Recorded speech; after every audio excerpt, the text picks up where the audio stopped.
So welcome to my secret garden. Usually I get everything from thrift stores. Love the idea of using reclaimed materials and stuff like that. So here is this really cool fire pit that I built. Hi, my name is Jessica and welcome to my tiny house. I have been living here for approximately 1 month now here in beautiful sunny Florida. So come on in.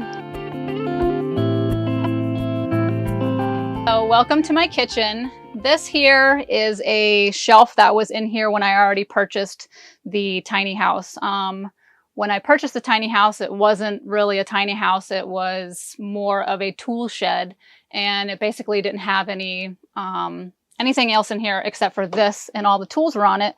So what I did is I cut it down to size and I reconfigured it to fit in this space and turned it into my kitchen counter.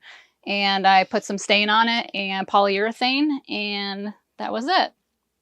And then over here, I have my sink. And all I did for this was, it was a old terracotta flower pot that I found at my mom's house. And I cut a hole in the top of this countertop and caulked it, and then stuck these pebbles all the way around it and some of this reindeer moss in here to make it more a little earthy. And then this is my faucet. It's just one of those regular 12-volt rechargeable faucets. I have it, you just push this button here and then the water comes out from a freshwater tank that I have down below here. And it's a 2.5 gallon freshwater tank. And when that's empty, I just go refill it back into town with the rest of my water jugs. As far as where the water drains, the gray water, it empties just into this bucket. It's a temporary solution for me right now until I finish the plumbing. And it works fine. When it gets filled, I just take it out and dump it outside. And in here I have my 12-volt Bodega fridge. It can be a fridge or a freezer, but it can't be both. So I just always keep it on the fridge setting, and you know, it fits my needs perfectly. I don't have a lot of stuff in here right now because I usually go out to eat, if I'm being honest. But yeah, I just keep some of my snacks in here, my kombucha, fruits and stuff like that, some of my vitamins that need to stay cold, and yeah, works great.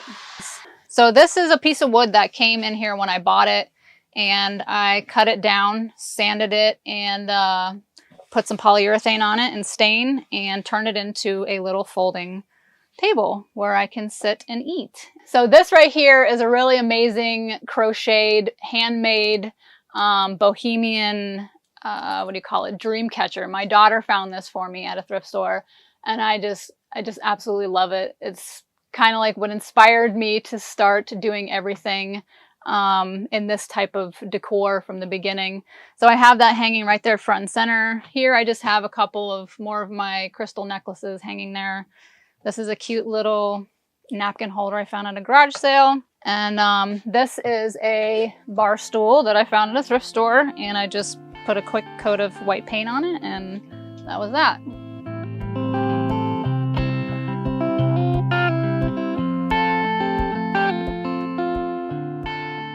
I've been wanting to build a tiny house for a very, very long time, probably 8 years now. And I first started, I was going to do a shed to tiny house conversion. Things happened in life, that didn't work out. So I originally wanted to build a tiny house on my property. That didn't work out, and I ended up first building a tiny house on the water, a floating tiny house. And then that led me into this micro tiny house. That way I could bring it around and travel with it and stuff like that. So the transition from going to a big 2-story, 1,800 square foot home to 70 square foot has been really easy, surprisingly. You know, I always hated having so much room in a house that I never used. So coming here and doing this was very easy for me. You know, there's only so much space you use in a house, and that's basically your bed and maybe your couch, but I don't watch TV very much, so I never really sat in the living room. So coming here, I just have everything I need, you know. Most of the stuff I do, I like doing stuff outside, and I'm really never inside very often unless I'm sleeping or cooking something or going to the bathroom. But other than that, it's been a really easy transition.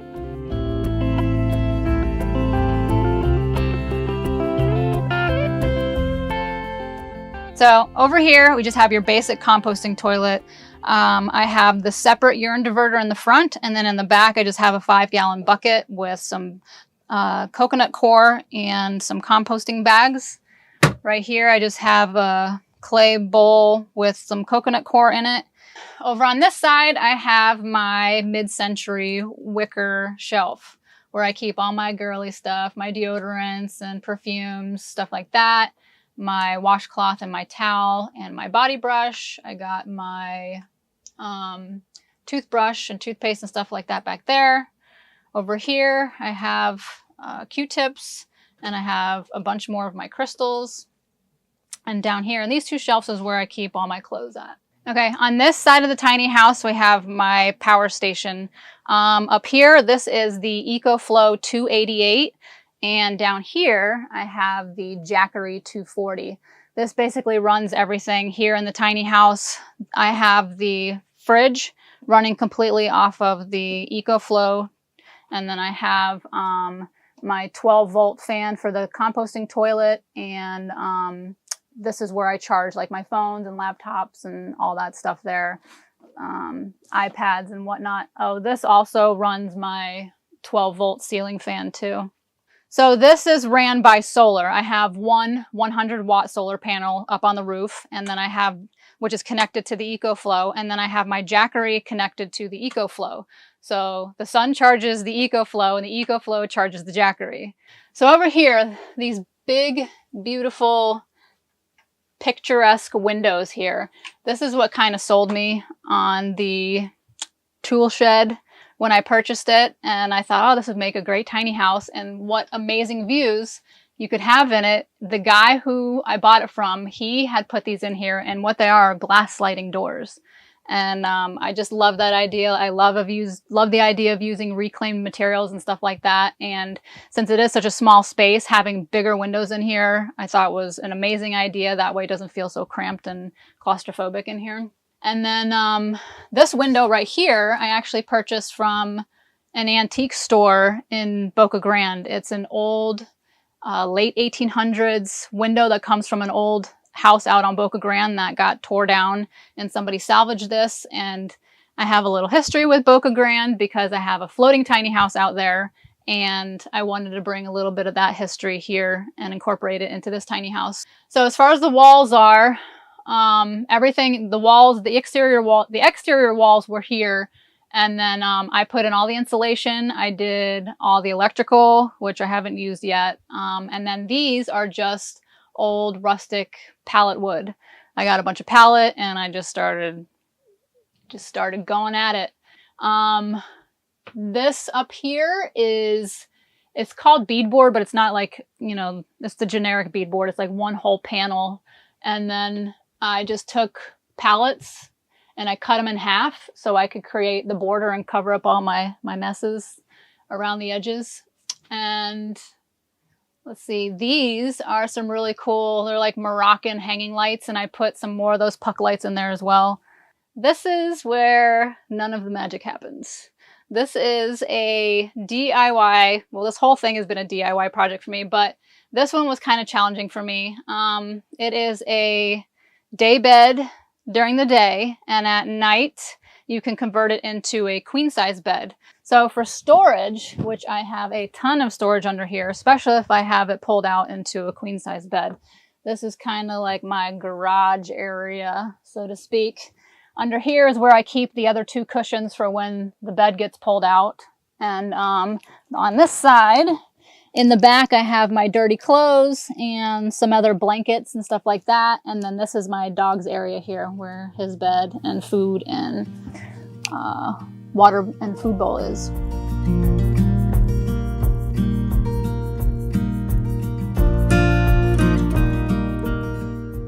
I retired at the end of the year, this year, or the end of 2021.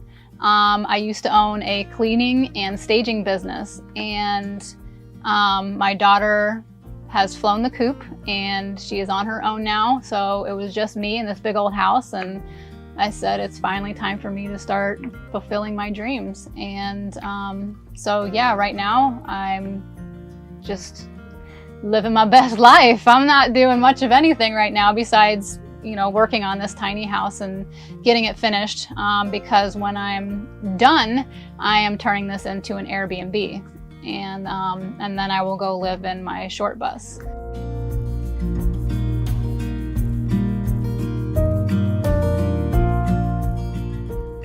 So welcome outside, and this is my front porch, which I just made out of some really big pallets that I found. These pallets are actually made out of like huge 2x4s. So I had 2 of these, and I put this one down as the deck, and then I took the other one and cut it up, and I created the steps here to go up into the tiny house. There's another one over there. It's a little different, but I just kind of threw that there for my dog to lay on and put some extra plants on. These are some really cool woven baskets that I found at a thrift store, of course, that I just hung up here. This right here, I did myself. This is all just a bunch of wooden shims, and I just kind of broke them all into different sizes and glued them up here and created this cool looking door piece. The outside, of course, is all made out of pallet wood again. And I just did the same technique as I did inside there, and I overlapped them so that when it rains, it'll drip off the side and not go down into the cracks. This is just a video surveillance camera that I have out here, and I have that hooked up directly to the EcoFlow inside there as well.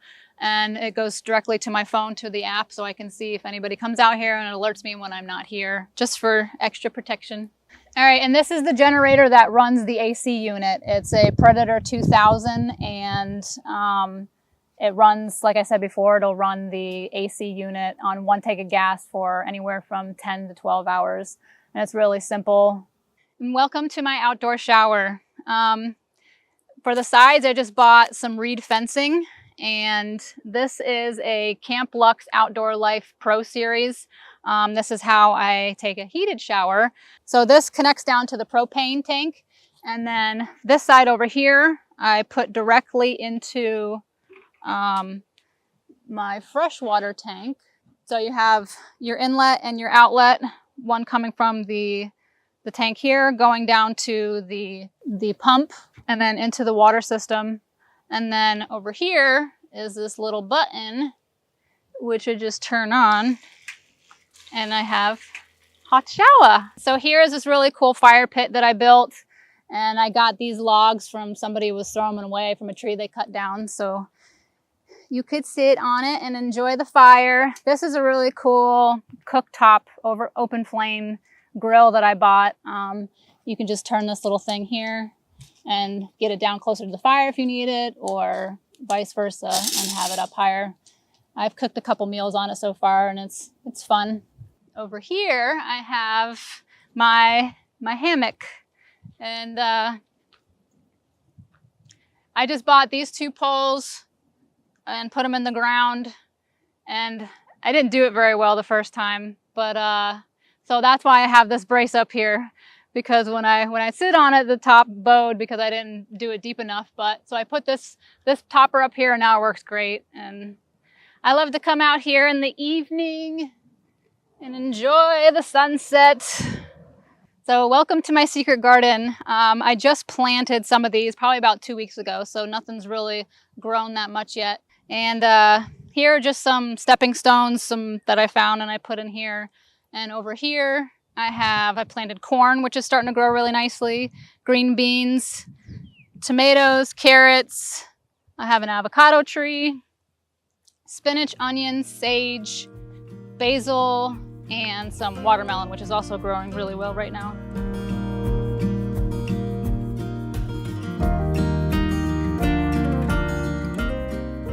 So if you're interested in staying in this awesome micro tiny house, you can contact me on my YouTube at Florida Chicks Tiny Adventures, and we can get you set up with the Airbnb link. Also, if you want to see how I built this from start to finish and check out my floating tiny house and my bus, you can also check all that out on my playlist, my YouTube, Florida Chick Tiny Adventures. Thank you for coming along with me and checking out my tiny house.